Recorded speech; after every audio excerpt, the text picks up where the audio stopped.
Hello and welcome to Dixon Cox, where we go through the week's news in a light-hearted fashion, but also making very hard-hitting points along the way. I'm Nick Dixon, and I'm here as ever with TV's Paul Cox. How you doing, Paul? I'm okay.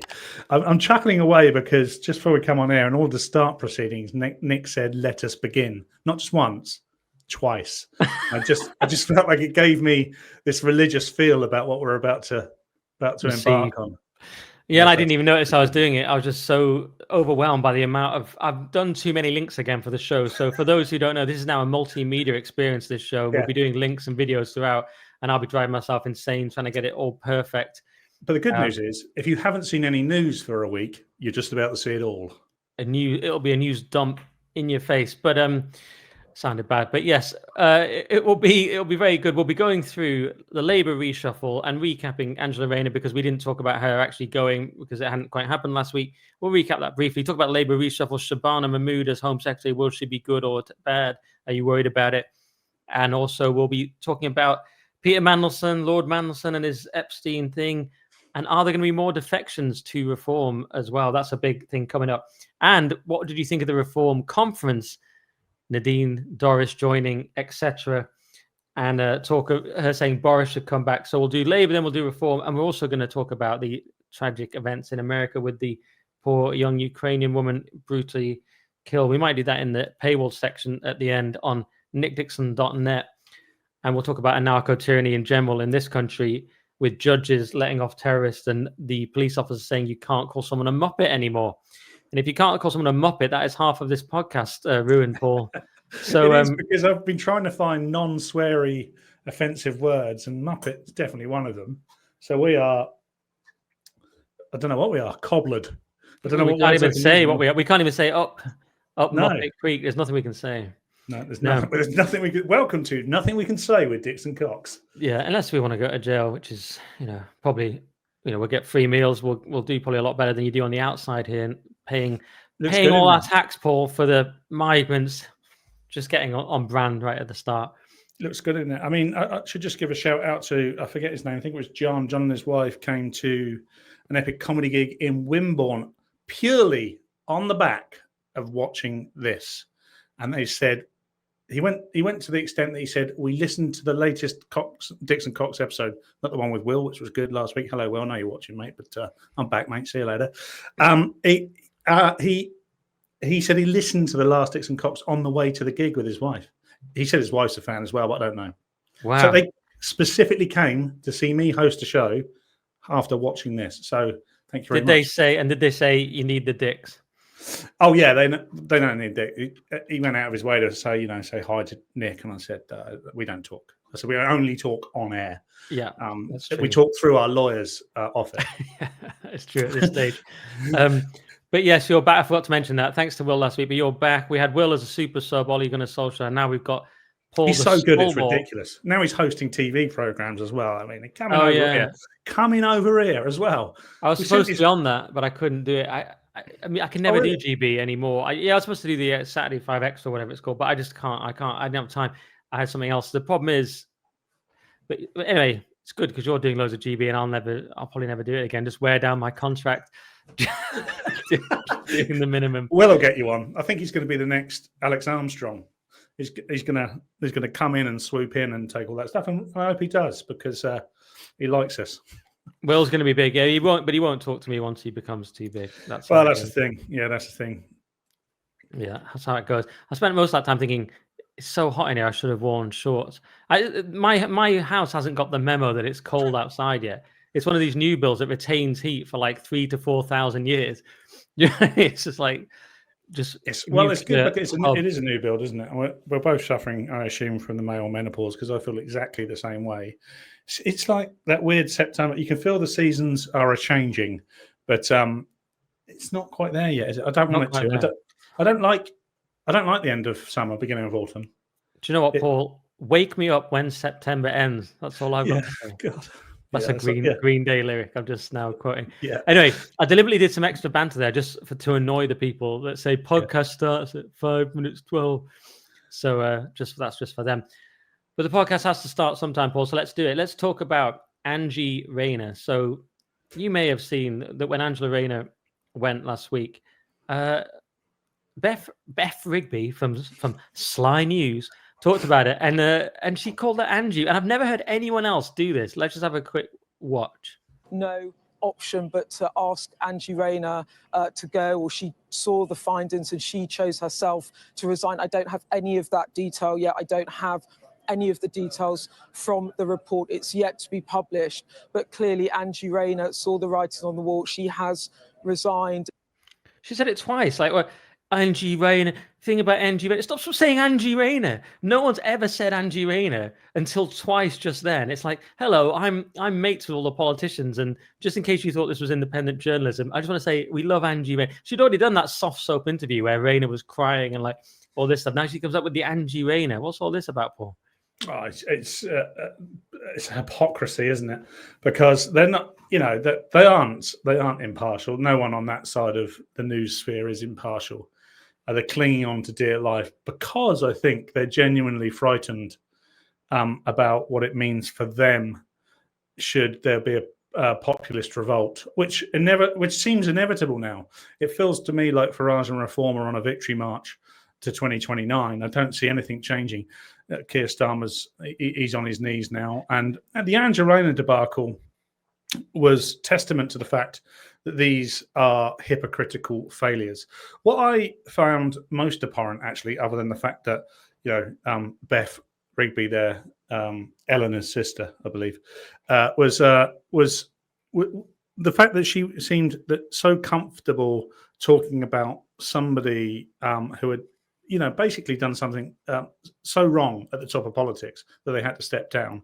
And what I found incredible about the whole thing was the sort of bureaucratic process and the amount it cost in order to back Angela Rayner up. When she would have known right from the beginning that she was lying, the chances are that most of the cabinet did, and Keir Starmer did too. When you say she was lying, just so I don't get sued, she did admit that she paid the wrong amount of stamp duty. Yeah, but she did. She also said before she admitted that she didn't do anything wrong and there was nothing to see here. My point is, she started the week. I think it was the Sunday the story broke. She started the week with that. It gradually, we had the narrative arc, didn't we, where it changed to, well, there might be something. Oh, yeah, I shouldn't have done it. Blah, blah, blah, I'm gone. Okay. She could have just said very early on, if they were this party of non-sleaze, as they keep telling us that they are, she could have just said very early on, this is what I did. I avoided paying tax. I probably could have paid more stamp duty. Since then, by the way, we found out all sorts of things gone on, things being conveniently valued high to avoid certain things, to make it match other things. I don't want to go into too much detail on the basis that, there could be something that comes out of this legal-wise. And I don't want to jeopardize any of that. But my point is, it's a lumbering juggernaut, that bureaucratic process, which cost a lot of sort of senior government time and taxpayer money in order to ultimately prove something that Angela Rayner and probably Keir Starmer knew before they even started on the process, was that she was being disingenuous at best. So for me, that's a bigger issue, because she felt so comfortable to lie. And it's my personal opinion. It's not the opinion of nickdixon.net, but she felt so comfortable in that mistruth that she would be supported, that she would have, there's no way she would go, that Keir Starmer would back her up, and all her cabinet members would too. So I think there's a question mark there. To me, the actual thing she did may not have been that bad in terms of paying the wrong stamp duty. And although there was also this element of the NHS, she was in a legal battle with the NHS and seemed to receive some sort of a payout, which doesn't really look great if you're in Labour. But the thing that was the worst to me really was just, I hate to sort of quote an old Norm Macdonald joke, but the thing that was worse was the hypocrisy in this case, because is that the Bill Cosby joke? Yeah, it just came into my head. It's the really, I think it's the, I can't even, can you even say the word on the YouTube? I think it's the graping. So the worst thing was the hypocrisy. But I think in this case, it probably was. And here's an example of that. So look at this that she said to about Nadeem Zahawi at the time, I believe it was. And this is the thing that bothered me. Every pound of tax bit quiet. that's not delivered to the Chancellor and to the Exchequer means that it damages our public services, and we know the state they're in. So the former Chancellor, when he was Chancellor last summer, made it clear at the time when he was questioned that he pays all his taxes and that he's done everything appropriately, and was threatening legal letters to anyone that questioned him. Now it emerged actually that that's not true, and that there was a HMRC investigation and that he's had to pay penalties for that. I think that makes his position untenable. So she's famously been kind of totally unsympathetic with everyone else, and so that was a big problem for her. It's always like, that's one less pound in the Exchequer and all that sort of thing. It's like, yeah, you can't really stay when that. I mean, you could get away with it, but it would be completely hypocritical. And my other question, Paul, is who got rid of her? Because, you know, some people thought Starmer wanted to get rid of her as a threat, as a fairly obvious one. Some people thought Blair wanted to get rid of her, but it may have just been the Tory press, because they really hammered her in the Telegraph. Like every day, it was like even worse story from Rayner. Why is Rayner's house valued twice that of all the other ones in the street? Rayner NHS lawsuit. Rayner, it was like bang, bang, bang. And notice when Miriam Cates, just quickly, she tweeted something sympathetic, and Camilla Tominay, who works at the Telegraph, replied, "You do realize she called you scum?" I don't think they ever let that go, because she famously called Tories scum, right? I don't think they ever let that go. Like the hatred of Rayner towards Tories, I think the whole Telegraph and the whole Tory press was just waiting to get her. Yes, I think they probably were. Look, I don't think she did anything, but I think people should try and avoid tax as much as they possibly can. I was on GB News on Friday night alongside Barry Gardner, and to his astonishment, I said, if I ever get into politics, I want to say here and now, I will exploit the tax system and as much advice as possible so I can avoid it. And he made the whole debate about what I would do as a fictitious politician. He didn't get the joke. He took me seriously. Are you seriously saying that if you were a politician, you would avoid tax? And I went, yes, I want it on record. I will avoid tax. Why are you saying that? I said, because in 2032, when I'm involved in a tax avoidance scandal, nobody will be able to say I'm a hypocrite, which is exactly what we're saying. Sunk.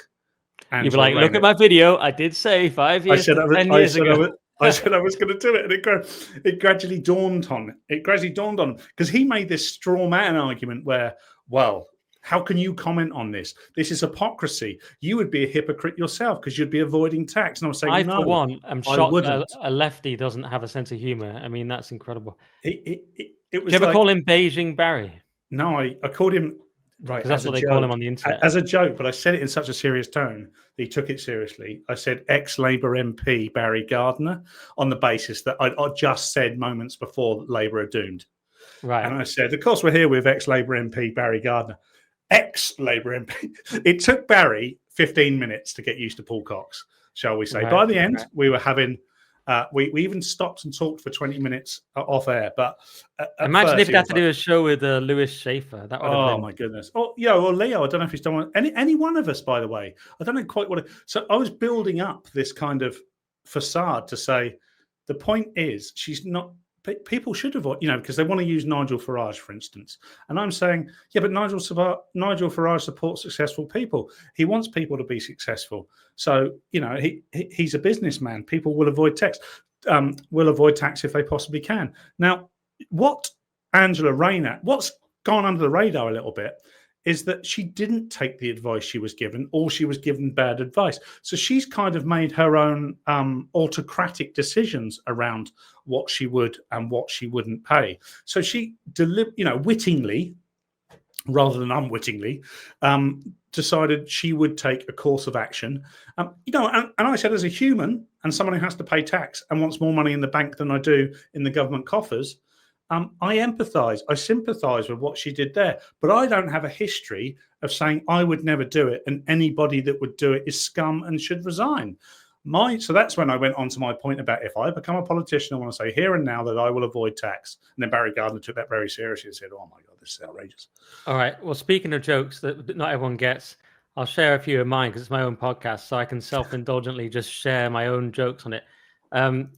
So let me see if I can do the tech, I will anyway. It's quite hard to find some stuff on this system here. Doesn't put it in a logical order. Here we go. So Here we go. So Hamish Falcon MP, Angela Rayner has been a titanic force for making British workers' lives better, and I say she certainly hit the iceberg today. Not bad, not bad. Very good. And then I have another one here. So Christina Patterson shares Rayner's resignation letter, says, "This has made me cry." I says, "Sounds like you're ready to be on the Labour front bench." So that's the one qualification, because Rayner and Reeves both cried. Two-tier justice. Sounds a bit heartless, doesn't it, in this context? This one was my favorite, but you need to get the reference. It's just Rayner was going, and I said, all political careers end in abstract failure. Now, for that, you have to get 2 references is the problem with that, Paul. You have to know Enoch Powell's comment that all political lives end in failure, but it's usually said as all political careers end in failure. And you have to know that Rayner accused the Tories of 14 years of abstract failure, which people didn't. I wrote in the comments of that saying, I'm only here to see how many people misunderstand Nick's joke here. I didn't see that. I'm pretty sure I did somewhere in the Academic Agent says you're wasted on this platform. You don't actually hate the crowd enough. I'll need to find your comment. Oh, here we go. I'm in the comments to see how many people have misunderstood this post. Right. I didn't see that one. So because we've spoken about that, and look, there's part of me, I really dislike the identity politics around her failings. The reason people hate her is because she's a woman. She's a woman from the north. She's working class, etc., etc. She has a disabled son. No, all of those things were used to prop her up. That's what we dislike. It's got nothing to do with the fact that she's a woman. It's got nothing to do with the fact that she's from the north. It's got nothing to do with the fact that she's got a disabled son. She used those things because identity politics has been a prop for them all to lean against for some time. I think, and rightly so, it no longer works like it used to. She made a mistake. She was a hypocrite. And she did so having said and been on record as saying anyone who does what she did should lose their job every single time. That's why Angela Rayner's gone. And I think since then we've discovered that actually it was a little bit more murkier. Won't go into detail, but it's slightly more murkier. And the more you look at it, the more it doesn't stand up to scrutiny. I saw some piece that said, "Oh, the right can't cope with her because they all sort of secretly fancy her." Do you think she's hot, Paul? She's not unattractive. And it's who are the hottest people we dislike, Nick? That needs to be a new topic. That needs to be a website. I'm sure it's a search. I mean, it adds to it, doesn't it? Yeah, I mean, Rayner, sometimes I think she is, and other times I'm like, what was I thinking? She's no Patel, I'll tell you that much. She's no Patel, that's for sure. Winky Patel. This is appalling misogyny, but that's another section of ours. Appalling, I was going to in the middle. I was going to start listing some of them, but some of them are colleagues. I can't do it. We'll move on.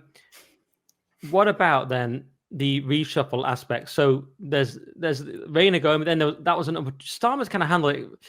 I mean, he's handled it well, given how awful it is, and partly because Kemi's just not great.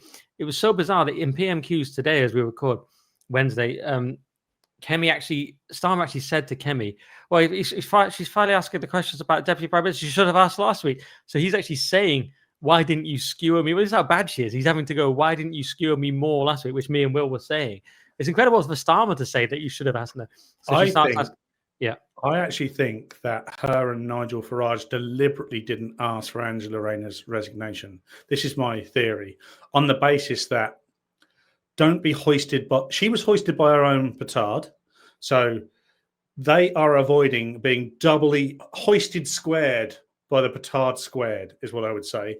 Because let's just say a little bit further down the line, either one of them comes under a bit of scrutiny for their earnings, for their tax, for their financial dealings, which Nigel Farage already is. They can't show the clips that killed off Angela Rayner. Angela Rayner was killed by her own rhetoric. I don't see Kemi having a problem like that because she's so by the book and kind of sensible. Farage, I know that you say, is already getting some questions, but it's just because he has a company that whatever. It's all legitimate stuff so far. But I know what you mean. He sought legal advice, I'd imagine, Nigel Farage. He's a shrewd business operator, I would imagine. And he sought the advice. He's listened to the advice. He's doing everything above board. and it's working fine. He's not chucking any lawyers. And let's not forget that she immediately chucked the lawyer / barrister under the bus, to which they had to come out and say, no, that's not true. Right. Yeah, that was a bad moment for her. She said she took advice from the lawyers, and they said, no, we wouldn't give advice on that. We would say go to a specific accountant for stamp duty advice. All we did, they said, was take her what the figures she gave us and just put them into the stamp duty calculator, which is not really the same as taking so this is where my statement about her telling porkies comes from. She clearly obfuscated at best. She lied through omission. She failed to mention something which meant that she was telling a mistruth on the basis that she wasn't giving us the truth. And this is what scuppered her in the end. She put herself onto a platform, as do all socialists, by the way. All socialists believe in equality for everybody except themselves. And that is hypocrisy. Again, their whole political philosophy is built on hypocrisy. We've mentioned it before. Karl Marx lived a life of luxury. He's buried in Highgate Cemetery, surrounded by absolute luxury and wealth. The man did not live by his principles. Really enjoy it though at this point. No, he can't. But it is a massive tomb. I give you that. It is huge. His head is big, and look, this is my point about socialism, and I always, I sort of always use the analogy of Animal Farm and the pigs on Animal Farm, becoming the humans. That's exactly what they do. This is why when Tories get sort of marred in this type of sleaze, they tend to last or fare a bit better than Labour socialists do, because they're not putting themselves. They're quite happy for the nasty Tory label to percolate a little bit during these things, because it's like, yeah, of course we do. Of course we avoid tax. Of course we've got more money than they have. We believe in business. We believe in making people successful. We're successful ourselves. There's nothing wrong with it. The problem is with the sort of socialist Labour North London intelligentsia bubble is they too believe in it. That's how they got to where they are and then chose to go into politics. Okay, but then when they're in, they're preaching to not everyone, of course, but then we don't have a socialist government, sort of a Labour union-led government like they pertain to have. We don't at all. I mean, look at Keir Starmer, son of a toolmaker, but that's about it. A human rights lawyer who spent most of his career getting foreign rapists off of charges and making lots and lots of money doing so. Well, foreign axe murderers as well. But let's well, yes, people have pointed out Rayner is a Tory in her private life. They all are. All right. Economically, but moving on to the reshuffle aspect, he's now reshuffled quite quickly off the back of this, and in a way, sort of salvaged something out of it. And one of the main things he's done is bring in Shabana Mahmood as Home Secretary. And now there's a bit of debate on this. So there's a low IQ kind of take, and I was talking to Academic Agent about this, and I agree with him on this part, that when you see American accounts, and I've seen lots of this saying, Britain has fallen. They have a Muslim Home Secretary, Britain has fallen. It's very annoying. It's like, stop saying we've fallen, shut up. It doesn't mean we've fallen. At the same time, she does have a history of sort of attending these Muslim rallies, and sort of it seems to be a very key part of her identity. And she says stuff that, and there's a picture of her with the Palestine flag and all this kind of thing. She seems quite into it. So yes, I can understand that she definitely seems quite into her Muslim identity. Some people were saying, why are people bringing it up? You shouldn't be able to bring this up. At the same time, I saw Baroness Worsley bring it up as a positive and say it's a great thing to have women and minorities and all this kind of thing. So it's like her identity can be used as a positive on the left. So then people can use it as a negative on the right. It's inevitable. That said, that aside, she's also going to be someone who potentially could be tougher. I mean, let's see, but this is the theory, tougher on immigration, and quite cynically brought in for that reason. So it's been in the broadsheet. So it's not really hiding it in Labour that she can be tougher than Cooper because she's Muslim, in the same way that the Tories wrongly thought Kemi couldn't be attacked because she was a black woman. We see this all the time. This is a kind of standard way of thinking among the parties. So there's very different takes. I think both can be true, that long term, she may be very identified as a Muslim and follow the same agenda as any Muslim, but also in the short term, she could actually try and get down immigration. And one of the ways she might do it is by following Blunkett's idea of derogating from Article 3 of the ECHR, which means it's kind of built into it. It's not suspending it. You temporarily get out of certain articles. And he actually explains it here. I thought we'd share the video because I just happened to come across this just before we came on air. And this might be how it ends up working. So let's see. It's interesting that you've mentioned Shabana Mahmood before I have. Is she the most Blunkett Home Secretary since Blunkett? Well, we'll see. Could she be? Well, her senior special advisor was a special advisor to me. And there is a direct The line. apple never falls very far from the tree. There's a direct line, and I hope very much that she'll take the necessary tough steps. So here's two decisions, digital ID and reforming the ECHR. Do you think Shabana Mahmood will be the Home Secretary to do both of those? I think on the first, it's a certainty. On the second, we're talking about derogation, I think, not pulling out of the ECHR. And I would support her if she needs to do that. So he's been obsessed with this derogation for a while, and they're clearly sort of, they got the same advisors and things. So, and this is Blunkett, who, by the way, if I can find it, Blunkett famously wanted to punish prisoners in an incredibly harsh way. Did you ever hear that story? Interesting. He said that we shall see. So he's predicting a miracle. Yeah. So, well, yes. I mean, it might not work out. But by the way, just for context, Blunkett, can you see that Blunkett machine gun prisoners claim? This is a article from 2006. We forget that Shabana Mahmood is, because she's a Muslim, is culturally conservative, so culturally right wing. We forget how culturally right wing the Blair government was, and how they had figures like Blunkett in there. The New Labour was not about not right wing, but they were prepared to be somewhat authoritarian in their Labour backbenchers. Labour backbenchers are worried, generally concerned that Keir Starmer is now building a cabinet to the right of Labour, sort of Blairite cabinet, yeah. And I think to some degree, they're right to have that concern from their perspective. I'm not sure it's right from our perspective, but from their perspective, I'm sure it is. But that's because he's a knee-jerk reaction to reform. He doesn't know how to handle reform. Like I said previously, reform are on this victory march to 2029 or 2027, maybe. And in order to do so, they're just, instead of playing their own politics, because he doesn't have an ideology, because therefore doesn't have a strategy, he doesn't know what to do except look around and see what someone else is doing and try to mimic that in some way. And of course, because it's so disingenuous, because he has no philosophy, he's unable to do it. So, you can't copy Farage and then expect Farage not to be 20 steps ahead the whole time. I sort of disagree with that, but I'll explain in a second, because I just want to explain what this is while it's on the screen. Blunkett, hysterical David Blunkett told the prison service to call in the army and machine gun inmates in order to regain control of a riot-torn prison. This was about a prison, Lincoln Jail, and this was allegedly said it only, but that was The Guardian back in 2006 when they sometimes did news.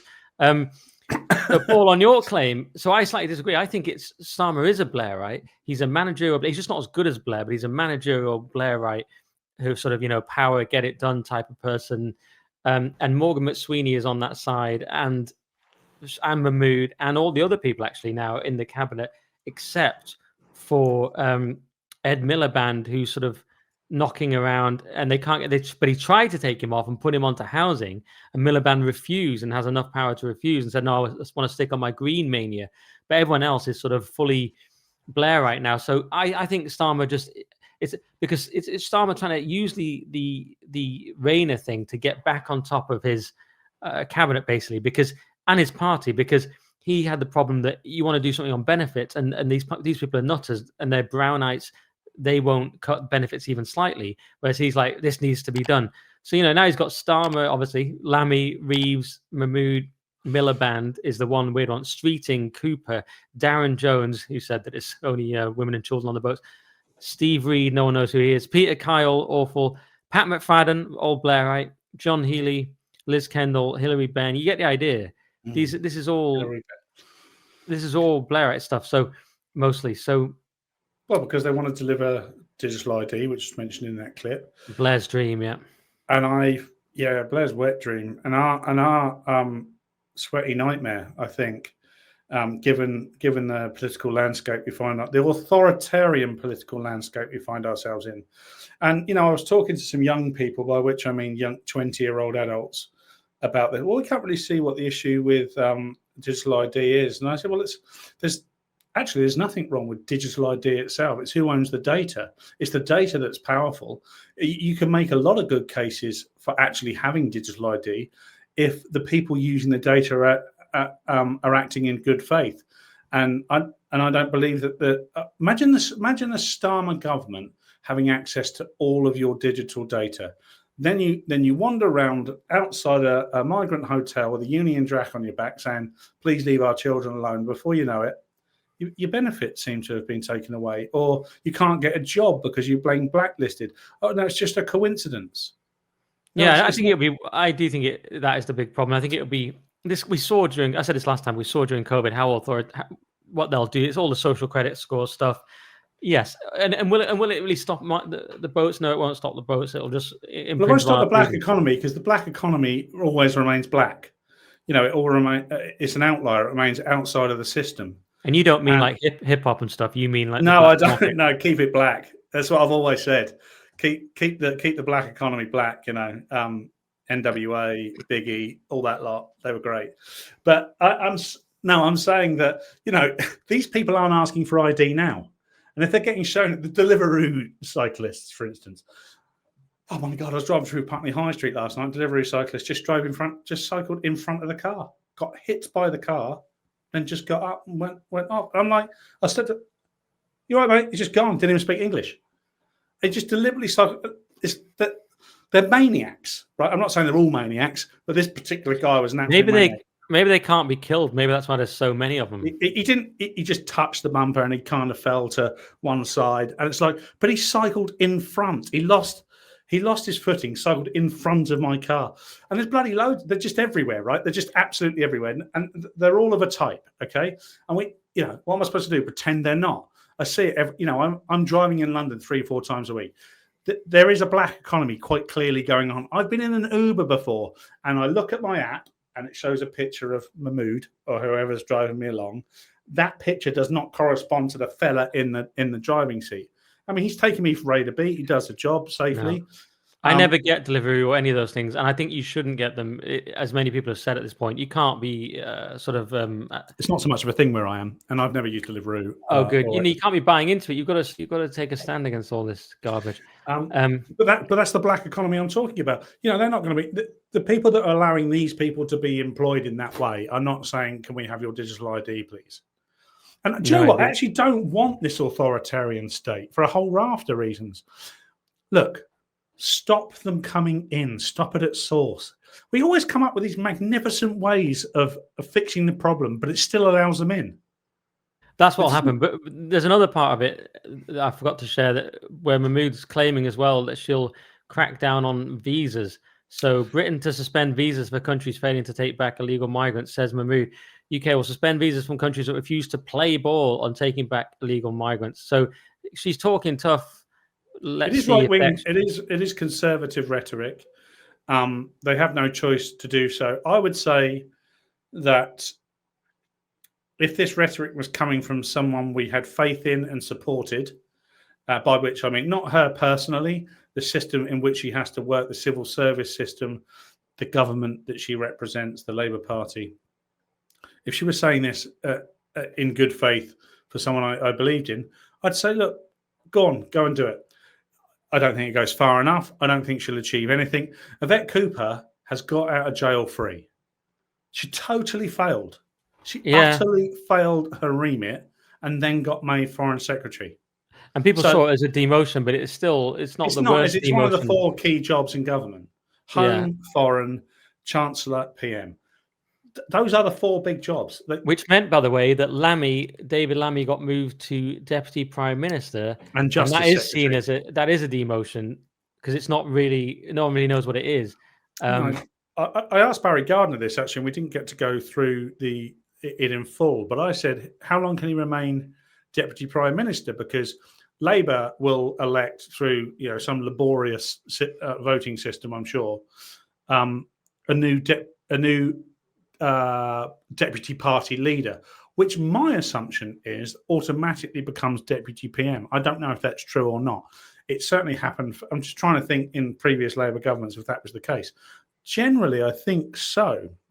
So, do you know who the only two Labour deputy leaders to become leader have been?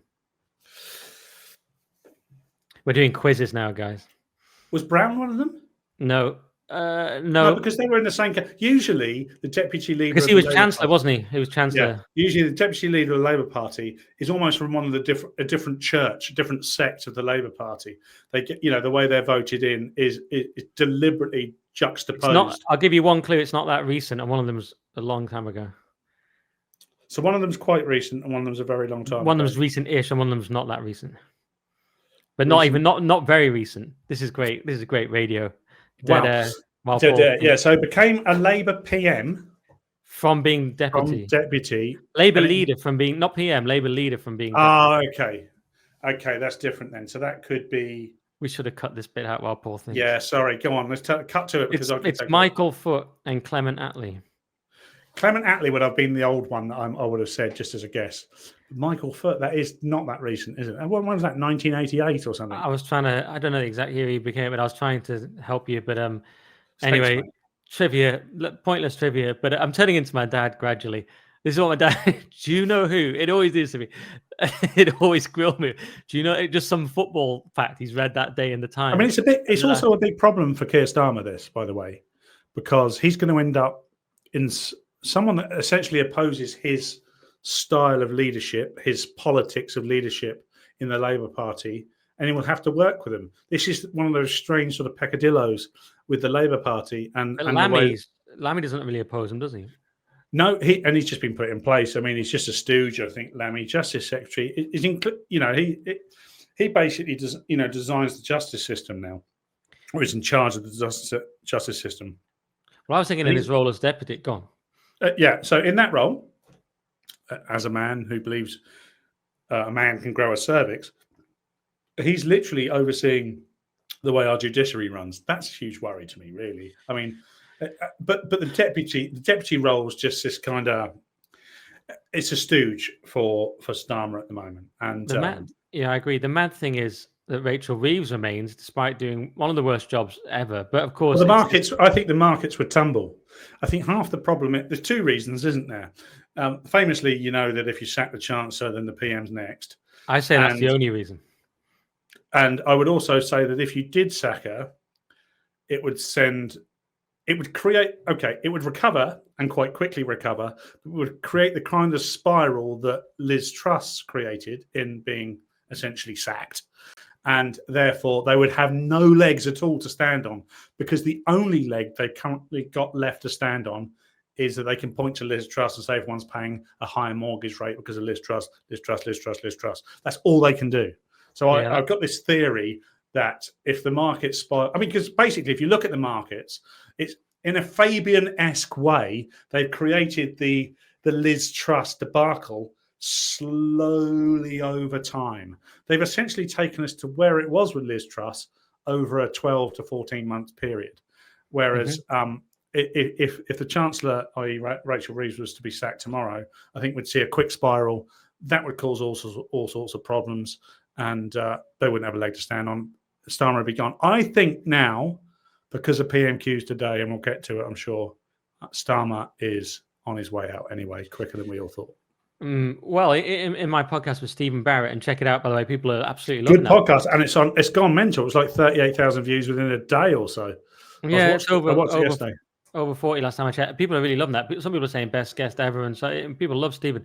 And we talked about it's great to get his legal expertise. And he said Starmer, this was not part of his legal expertise, but he said Starmer will be gone by Christmas. And this was before some of the Rayner stuff, but it looks more and more. I think coming out to bat for Peter Mandelson today. Yeah. Knowing the new news, the Telegraph again. Telegraph are doing some absolutely phenomenal journalism at the moment, by the way.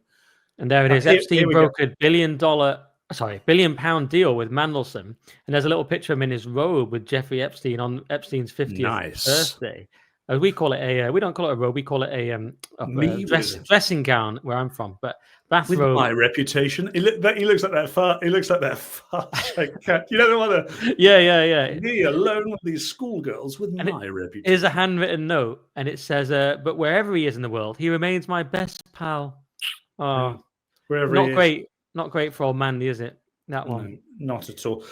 So yesterday I would discuss this on GBN, and I was kind of saying, look, his letter, his thank you letter, no matter how 10 pages long and gushing it was, which I find actually weird, but that's just, that's me personally. I think a lot of people do, to be honest, seemed to have been written at that point, long before the first indictment for any essay on children.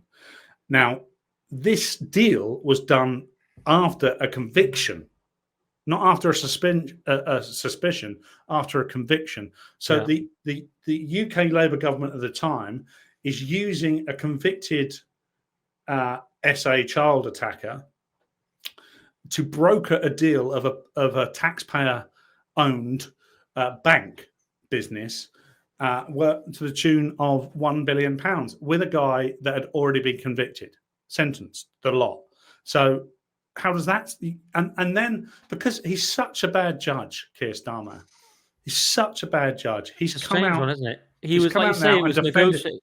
Oh, he has to defend, doesn't he? But isn't that like backing a Premier League manager when you know they're basically gone?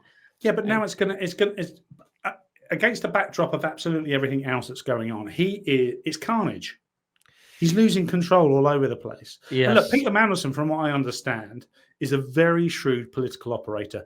Probably one of the best people on his skill set alone to be in that role. And I'm happy to admit that if that's the case. But scandal follows him everywhere. I've said before, no one knows who the wrong-uns are until they're identified.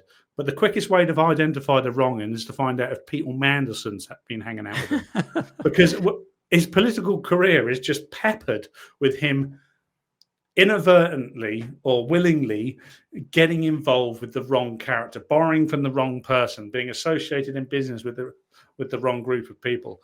And this will end Peter Mandelson, I'm sure, in terms of this part of his political career, and as a result will cast a great big shadow over Keir Starmer. Keir Starmer, just a week ago, when asked about whether he'd sack Angela Rayner if the independent review found against her, was unable to answer. So why did he answer this question? He is so good at avoiding. I don't understand why he came out so strongly to bat. It was always quite a strange appointment, wasn't it? People said, well, hang on, Mandelson coming back in, he's got to get on with the Trump administration. But he was then seen as a kind of old hand and he knows what he's doing. And there was that aspect. And it went better than people thought initially with the trade deal and so on. But yes, now it looks bad. And as you say, this $1 billion deal was negotiated while Mandelson was business secretary, only months after Epstein had been released from prison. So that's your big problem there. It's all looking, as you say, very bad for Labour. And perhaps we could end on this, because it really sums up where we are with Labour. This is a clip from Andrew Marr that's been going around. I think this just sums it up. The way people talked about the adults back in the room and stuff. Sit back in your comfortable trousers, easy slacks and slippers, and enjoy. I think just having a stable government that will be there for 5, maybe 10 years, who knows, but with sort of ordinary, down-to-earth, serious people talking like the rest of us in charge of the government, and a plan that doesn't shift very much for investment, is going to mean a wall of money coming into this country from around the world. You look at the chaos going on in the continent, particularly in France. You look at the chaos likely ahead in the United States. And suddenly, for once, for the first time in many of our lives, actually Britain looks like a little haven of peace and stability. There it is. I mean, honestly, and this guy is a very experienced, Andrew Marr, very experienced political commentator, but he exposed himself there because he's of the left. Occasionally he says something sensible politically. He's quite an astute commentator, like I say. Don't want to take away the man's career, but that was Rory Stewart level stupid. It was strange. I call it his Michael Fish moment, when people of a certain vintage will know what I'm talking about, where in October of '87, Michael Fish, we've had a phone call from a lady who said, I've heard there's going to be a hurricane on the way, but that's absolutely ridiculous. And then obviously the very night we had Britain's worst hurricane in living history, which devastated large parts of the south coast. Yeah, it partly feels like wishful thinking or trying to breathe it into being, the idea of saying, oh, look, here we are, it's so stable with Labour, we're doing so well. It sort of feels like they want it to be true and they're trying to make it true. But it seemed absurd even at the time, because it was clearly a loveless landslide, to use that term. And, now Marr is writing pieces in New Statesman about why Labour has to do something about immigration or they're in big trouble. And he's now kind of realizing his dream is over. And if you look at this piece as well, actually from today in the New Statesman from Ma, he says Farage rises, Burnham watches, but Starmer fights on. So he's basically saying, he's admitting that Starmer's on the ropes and he is the underdog versus Farage now. But he also says Andy Burnham is thinking about running against Starmer to really take him out. So that's another interesting angle. Yeah, I think that's totally true with Andy Burnham. I think that's been in the making for years.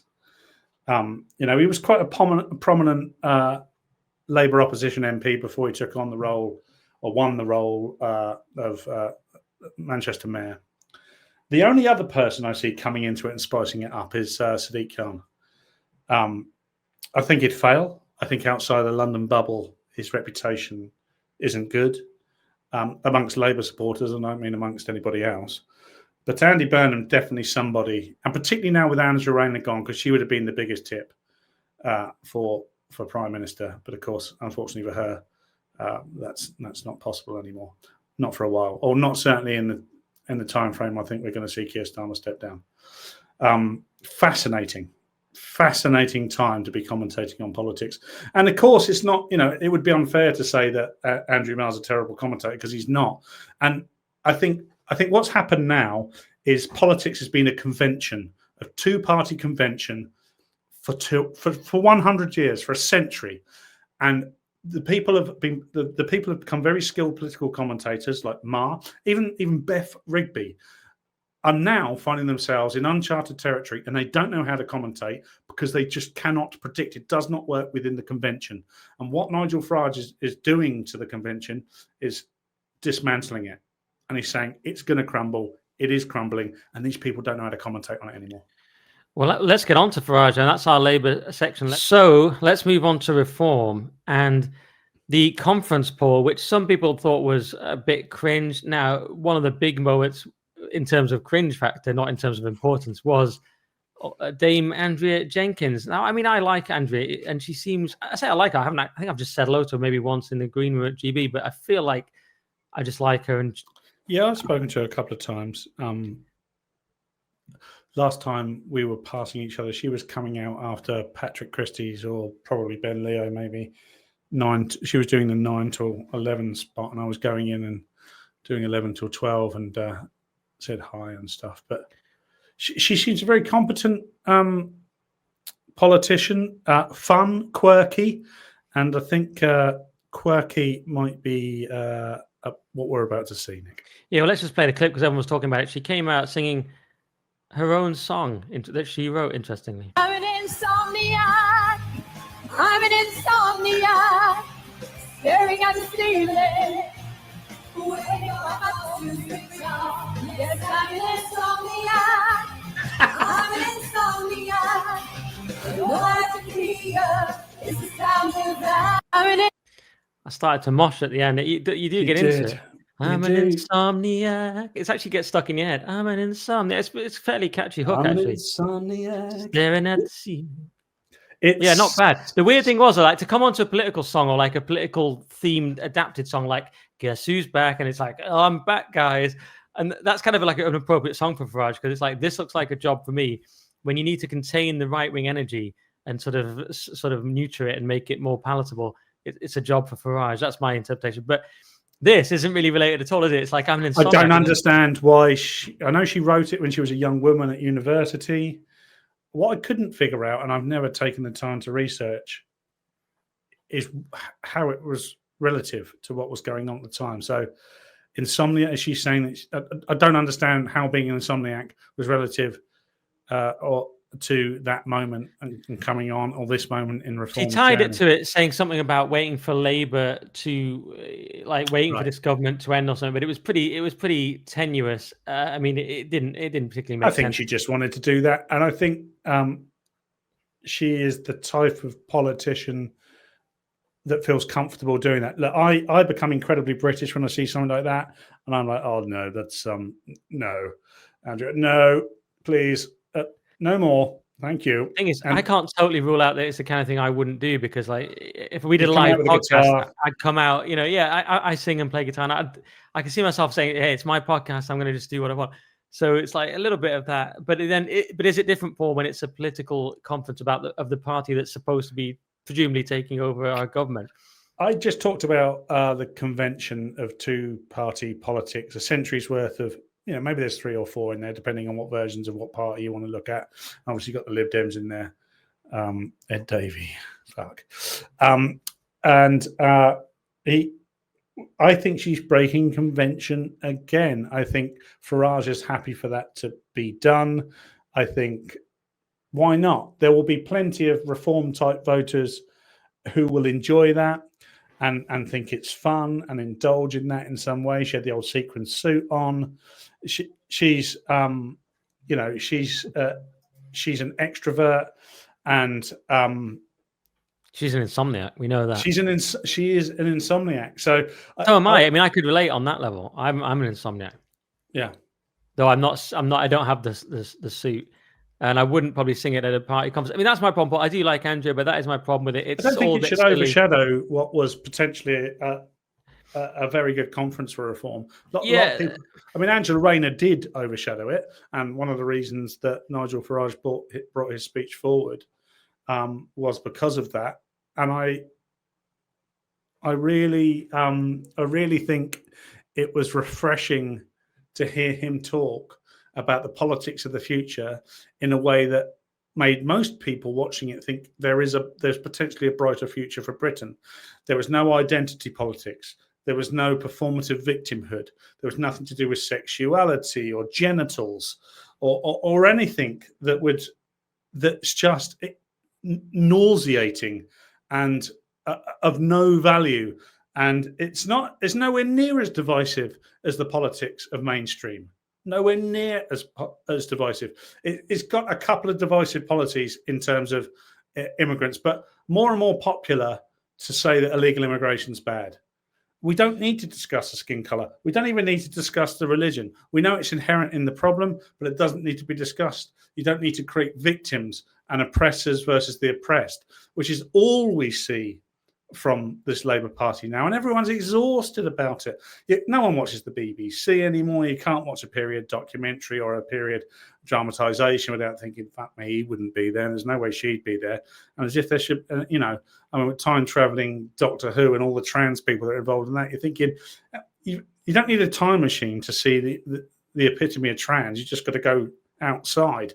So I think it was refreshing from that perspective, Nick. My problem is just that the whole MAGA-ness of it all. So it's American, which we don't want to import into our politics, which we always do. Matt Goodwin wearing a reform cap on GB. I mean, one thing, GB should try and be a bit more objective when it comes to reform, in my humble opinion, but he's wearing this reform cap, which was very silly, and it was all a bit cringe. I do think it was cringe, and I'm sort of coming over to let's just have the SDP type politics, boring, wear a sensible suit, talk about tariffs in an earnest fashion, no songs.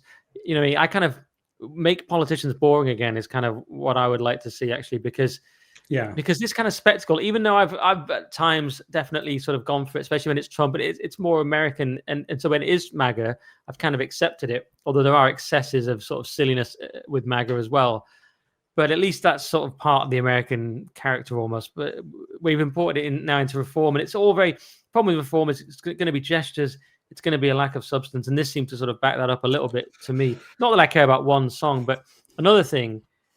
Let's get on to is this. Well, they should have had Lucy Conley on stage. So here's a controversial one for you. So Lucy Conley, we obviously covered it, and I did a whole stream about it, about her first interview coming out of prison with Alison Pearson, our friend. So I have massive sympathy for Lucy Conley. She should never have gone to jail. She shouldn't go to jail for a tweet, especially that tweet wasn't incitement.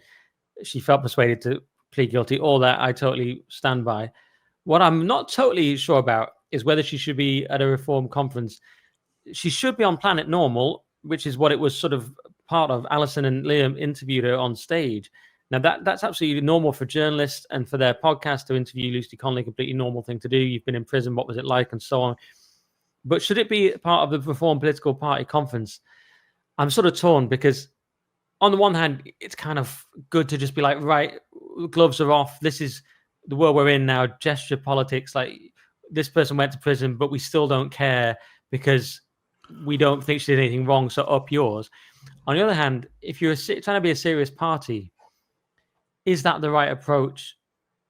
I'm not totally sure about the whole conference, whether it was the right approach and whether it was another thing that they didn't need to do. Even though I have massive sympathy for Lucy, there's a difference between that and here she is at our conference. I'm not sure. Yeah, I don't disagree with you at all. Actually, I both sides of those arguments that you formed there, I feel the same way. She's symbolic though, so she represents the free speech issue in a way that Farage wants us to see it. And the rest of us kind of want to see the free speech issue. I mean, had he waited another day or two, he probably could have had Graham Linehan up there. Not that Graham would do that. I don't think he would get involved and go on stage at a political conference in the same way that Lucy Connolly would. But he would have been a more legitimate case in the sense that he has been entirely wronged and hasn't been to prison. So he can't be shot at as easily. He can be shot at. He is all the time. Metaphorically, I'm talking about, of course. Yes, I've always been slightly uneasy. And when we did our podcast talking about it with Simon, when we watched the Alison Pearson interview, I was at pains to say we should be careful who we make heroes and heroines. And Lucy Connolly, I've put into that bracket. I firmly believe she shouldn't have gone to prison. I think it's despicable, it would be the right word, that she was ever arrested or spent any time in a police cell, let alone over a year in prison away from her daughter and her husband. I stand by that. But as long as it's not glorified, it has to be managed politically very well. That's the thing. This isn't you and I or Liam and Alison interviewing, which is totally a legitimate way to get that story out. You have to be careful. I talked about convention. You can break convention. We must break convention. But there is always going to be a line, and there will be people that will be uneasy with that. Look, on a personal note, whilst I feel slightly uneasy about it, it's not a problem for me. I understand why she was put up there. I hope that in some respects she makes some sort of a career out of this on the basis that she had a year stolen from her. Her business is now ruined. She was a childminder, and therefore I assume she can no longer ever be a childminder. Her jobs, I'm sure she loved. There's no possibility now. I don't think she could operate, even if all the families that used her before said, no, we want to send our children to them. She would never get the certification, anything signed off for enable her to do that. So she needs to earn money. If she makes a political career for herself, then so be it. But I'm not sure either, Nick. And time will tell. I think there are ways and means to go about it. And we could get shot down in the comments here. I know people feel very strongly about Lucy Connolly, and I do too. But Nigel Farage is going to have to become more and more legitimate. Yeah, to me, it's the seriousness question. It's not. I mean, Lucy Connolly was done in by a regime operating a certain type of politics. That's clear. And she fell into the enemy category in their friend-enemy distinction, to use the Schmidt phrase. They saw her as an enemy. So it's clear that that's all a big stitch-up. But at the same time, in my opinion, even though she pleaded guilty, at the same time, do you want to bring her on stage, or do you want to get... To me, is it part of this whole spectacle of like someone singing, we have Lucy Connolly, we have like, maybe that's okay for conversation, you make noise. Farage is great at making noise and getting media. I just wonder. Anyway, I don't rate Reform in general, so it's probably all part of it. And a bigger reason I don't rate them is, and I don't have a video for this, but they took on Nadine Dorries, and she immediately said, which is insane. Immediately, like they do a press conference where they say we're going to deport 600,000 migrants. You go, okay, this is a start. Maybe they're getting serious. Then Nadine Dorries, he's like, what are you doing? She immediately said they should have Boris Johnson in the party, responsible for the Boris wave, absolute catastrophe. And not just that, but the whole reason people are voting reform or moving to reform in their polling and so on is mainly because of immigration. They want them to tackle immigration. So who'd you bring in? Someone responsible for the Boris wave. It's completely absurd, obscene. Now, to be fair, Zia Youssef then came out and said, no, Boris will never be in the party. And Matt Goodwin came out with a Substack saying Boris should never be in the party. So, okay, but why have Nadine Dorries then? Because we have Nadine Dorries. One, you will have mad ideas in general, like the online safety bill. And two, you will have Boris Johnson fandom. That is what she comes with. She is his biggest cheerleader. I don't know anyone who has been quite as gushing or as emotionally attached to Boris Johnson as Nadine Dorries is.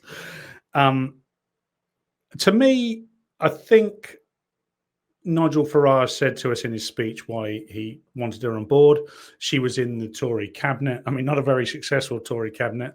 And I think she's the architect of a number of quite disastrous policies that you've already pointed out. I'm not sure she adds the value he thinks she does, which again to me brings into question his ability to make these type of judgments. He's an exceptionally good political operator, Nigel Farage, and of course, building governments and leading is new to him. And he wanted to have, this whole question of legitimacy and inexperience is one he's very keen to quickly overcome. And he's done that by bringing someone in who's got cabinet experience. Just happens to be Nadine, who I don't think I've ever met. There's something endearing about her, but I'm not sure it achieves the things that he believes it would achieve. So it will be interesting to see how that pans out, because she talked strongly about loyalty and the Tory party not showing her loyalty, against a backdrop of her showing a lot of disloyalty towards the Tory party on stage, and then kind of maybe talking about Boris coming into the Reform Party, like, well, we need to make this go, we need to Torify this Reform Party. And it's like, oh, I don't know if you get this at all, because that's not what needs to happen. And it can't be Boris Johnson. Boris Johnson would bring with him a lot of people. I get why some people would say, yeah, get him on board. I get that, actually, because if you just look at it at a surface level, to some people, he would seem like he would be incredibly popular. You've only got to lift the drain slightly, the Boris wave. And all the other type left and liberal type policies that Boris very strongly backed during his time. He's a massive lib. I think would be obtuse to the mission for reform. Absolutely. Well, people speaking of defecting, we've got a couple of others. This is kind of breaking news here, where Reform press conference with Braverman and Frost fuels talk of Tory defections. So this is Suella Braverman, of course, and Lord Frost, friend of the show. I'm not sure if he listens to this one or not. He certainly has been on Current Thing 3 times. Top guy. They're doing a press conference with Richard Tice. So this might age well or badly, because we'll know tomorrow. Yes. We don't know. At this point, we don't know. No, it's a press conference with Tice. So obviously it's going to set people saying there's defections happening. Now, you go, well, it's tricky for Suella because her husband just left because of things Zia Yusuf said. So Zia Yusuf will have to apologise, no doubt, if that's going to happen. And Frost is an interesting one. He always sort of was trying to save the Tories, but he's definitely was in a tricky position, being outnumbered by all these Lib Dems and the Tories. So you could see that happening. I mean, obviously Suella's been talked about for ages. I'm not saying they definitely are defecting, but it's another possibility. At least they're the better Tories if they do. One thing that's incredible about Reform is people are like, all these Reform cultists and the people that shout at you if you don't like them, they're like, oh, Reform are great. Shut up. What are you talking about? And we want to smash the Tories, the Unity Party, blah, blah. It's like, hang on. So you've got Sarah Poachin, Lee Anderson. You've now got Jake Berry. You've now got Nadine Dorries. Maybe not like in the party, but she's in some capacity come to Reform. I don't know exactly what capacity. And I'm just looking at it going, they're all Tories. Like, what are you talking about? This is just the Tories. They've changed colour, and they've taken a few of them out. Not even so far, the best ones. Because Jake Berry, who wanted Jake Berry? Even Sarah Poachin, no one asked for these people. So it's like, what is this? It's the Tory. And everyone's going, oh, there's a radical difference. I'm like, it's literally, you understand, it's literally the same people. Isn't that incredible? And I think it's a rock and a hard place situation slightly, because the criticism that will be thrown at them is that they've got no experience. I would say, broadly speaking, that's an advantage, because nothing we see that's full of experience is of any value to us any longer. It's all part of the convention. I'm not saying babies should go out with the bathwater. There's plenty within the convention that we've seen over the last 100 years or so of democracy in the UK that's worth keeping. Not everything is bad. A lot of it is now. A lot of ideology and philosophy that's inherent in our politics now, which we just have accepted. It's just there. It's there within the Tories as well as is within the Labour, and it's certainly there within the Lib Dems. It's a disastrous philosophy and ideology around multiculturalism, around identity politics, that must be extinguished. It has no place anymore if we want to be successful. And this whole oppressor versus oppressed thing, that's got to go as well. You can't be successful if you're constantly trying to find the most oppressed victim. Nobody's successful that way. So I think parts of the convention should go. So we don't have to find people with loads of experience, because those people are dinosaurs now. Some of these dinosaurs are just a couple of years old. Some of these dinosaurs were voted in 2024. But we've very quickly seen there was no change. So I think, we have to move on. Yeah, my big problem, and we've got to end the free podcast scene, but I'll just say this. My big problem is it doesn't end the fundamental problem with the Uniparty in any of this, which is that it's liberalism gone too far. I mean, Nick Timothy calls it ultra-liberalism. John Gray calls it hyper-liberalism. What's happened is, according to these they're in a sort of similar space, which is a sort of certain left economic policies and certain conservative social policies. The SDP are another one. These kind of people point out that you've got this hyper liberal free market approach, and you've also got the ultra liberal cultural approach on the left, and these somehow sort of go together as we become more atomized. And actually, we need regulation of the market, but we also need to regulate that stuff. It's a bit too much to get into at the end of this podcast, and there are many big books on it. But basically, I don't see reform solving the fundamental problem, which is we've had too much of liberalism, which, before Andrew Doyle is shouting at us, is not necessarily in line with the original liberalism envisaged by Locke and Mill and people like that. But we've got this progressive liberal managerial elite thing, and all the parties adhere to it, and they adhere to certain assumptions. Left wing, basically broadly left wing socially, but right wing economically, and they kind of broadly adhere to that. Now, Farage has had some gestures towards, okay, we'll nationalize steel and things like that, and obviously there's some social conservative gestures in there, but really they feel like a continuation of that to me, and they're literally the same people. So that's why I started tweeting like, let's have the SDP or something. Something actually different would be more interesting. And Nick Timothy tried to do it with Theresa May and the Tories, and it got sort of shot down. But I want to see something like that rather than actually even whether I agree with all the economic policies. I don't always understand them all. I mean, SDP are pro Trump's tariffs, for example. But is reform really a break, or is it just very much a sort of? It's like, I don't know what it is. I don't know what it will do is open the rhetoric up in a way that's just not being done under the Tories or Labour, and it will make things more transparent in terms of the way in which our biggest problems are discussed will have to change. It will just have to change. So you'll have to admit there's a problem with multiculturalism. You'll have to admit there's a problem with illegal immigration. You'll have to admit that identity politics has ruined this country. You'll have to admit that wokeism is a dangerous, dangerous philosophy, which is a fast race to the bottom. We have to be successful in order to be a successful country and have a successful economy. Otherwise, we won't succeed in the world. And, against the backdrop, I keep using that term, against the backdrop, because there's all these different backdrops with Russia and China and India very quickly, North Korea even, very quickly coming together and potentially leading the way, because they must be looking over the fence going, look at these flipping idiots. Look at them. Look what they are consumed by. This is easy fruit to pick.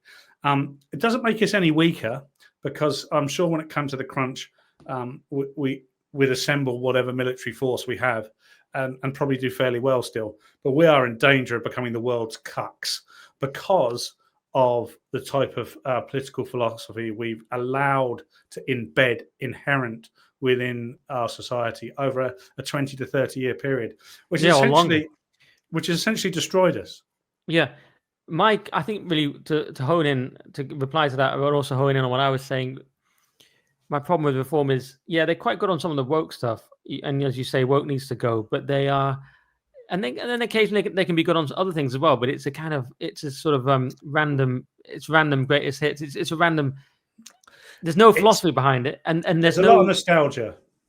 Thatcherite nostalgia. Right. And Thatcherism, whatever the pros and cons, well, the cons are what happened to the country due to the excesses of some of her policies goes the argument, and I think that's pretty reasonable. I don't know if reform reckon with that in any way. I mean, it's tricky because Rupert Lowe has some really base policies, but he's also a follower of Ayn Rand, so he's obviously very big on the free market as well. And the sort of excesses of, you could say, I don't know. I just wonder if reform have a philosophy. I don't know what it is. And as Henry Hill pointed out in The Critic, they don't have a sort of obvious base group that they're appealing to either. There used to be a sort of natural Tory in the country and so on. You could sort of picture who they were. Who is the natural reform voter? It's not really clear. They seem a sort of smash and grab, like, we'll come in, Farage will cause a big stink, he can get it elected, but then what will happen? And, I don't know. I'm not sure it's a proper grounded party, but let's see. I mean, I don't know. We've had this discussion many, many times. Pretty much every week, isn't it? And one fact remains, that the one horse that can win this race right now and change politics in the way it is the reform horse. Nothing's challenging that at the moment. Advance is not challenging that. Rupert Lowe is not challenging that. Politically in the background, there's lots of manoeuvres going on that can perhaps persuade someone like Nigel Farage and Reform to change their ways. But ultimately, there is only one horse leading that race, and it's Nigel Farage's Reform. So there's an element of, for all of us on the right of politics, of having to accept that this is a horse we're going to have to back as well, because it's the only way to change. Therein lies the biggest conundrum, because maybe we're not happy for that. Maybe that's not what we want. But do you know what it is? It might be actually just the Tory donkey pretending to be a horse. That's my concern. This is the fear, of course. Because in a way, that's brilliant, because people like, the Tories are destroyed, right? And no one's going to vote Tory, and we hate the Tories, blah, blah. Look at what they do over 14 years. In a way, right? Here's an interesting thing that just come. Maybe this is obvious, but just came to my head. We know the Tories are some sort of geniuses at surviving and being the most successful political party in Europe and so on. What if the Tories' next guise was actually reform? I mean, this is basically what's happened. They've said, like, we can't be elected. We'll change our name. We'll get Farage. He can't come into the party, but we can come to him. And they all are coming to him. All the ones we've already mentioned: Berry, Poachin, Lee Anderson, more to come, Nadine Dorris, and more to come by the looks of it. So it's the final Tory rebrand, and maybe not the final one either, but it's the next protean Tory rebrand. You can't vote for the Tories. Oh, no, we're reform. But you're all Tory. No, I think you'll find Nigel Farage wasn't in it, and Richard Tice wasn't. It's like, yeah, but Richard Tice applied to be, and Farage basically is. You just didn't let him in. If you did let him in, there wouldn't be a reform. But is it just the Tories pivoting and finally being like, elect us now? Yeah, some sort of nostalgic osmosis. It's being channeled through, the politics of the late 80s, early 90s, not early 90s. Some say the major years were good, and I'm not sure that's the case. I saw that as the end of that particular phase of politics. But yeah, maybe. I mean, Lee Anderson, of course, you mentioned, has represented every major party. He's got Lib Dems, Labour, Tories, and Reform. He will find his way to government somehow. But yeah, look, maybe there's a compromise to be had. But what will happen is change of some kind. Some kind. It'll be a different name, but I don't know. Yeah, It won't deliver the strong political arm that many of us would like to see on some of the biggest issues. It doesn't address the fundamental problem, which is that liberalism has got out of control and has become this weird thing where I don't think it addresses the fundamental flaws in what liberalism has become and the assumptions of our managerial elite. Basically, that's my problem with reform. So let's see. We've got to end the free show because it's ridiculously long already, and we've got to go and actually it's very bleak. But we're going to go to nickdixon.net and talk about the tragedy of the Ukrainian woman Irina Zarutska and some other things with anarcho-tyranny in our country. So go over to nickdixon.net for that. But thank you, the audio people and the people on YouTube. Like and subscribe, which I never say. Paul is at Paul Cox Comedy everywhere. Like and subscribe to the show, and go to nickdixon.net for the rest. And it's $5 to subscribe, and it's even less if you get the yearly option. It's like £4 17, and we'll see you on there. And thank you very much. Goodbye to the free people. Thank you.